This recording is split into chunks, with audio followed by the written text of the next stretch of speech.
You ask Tiger to solve. This deals with linear equations with one unknown. The final result is x equals 1 over 2. Let's solve it step by step. Group all constants on the right side of the equation. Subtract 5 from both sides. Simplify the arithmetic.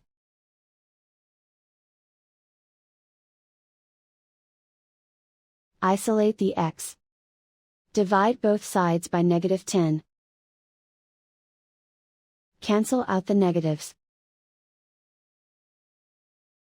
Simplify the fraction.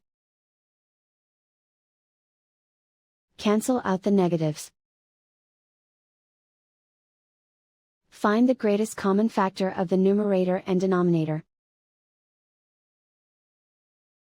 Factor out and cancel the greatest common factor. And so the final result is x equals 1 over 2.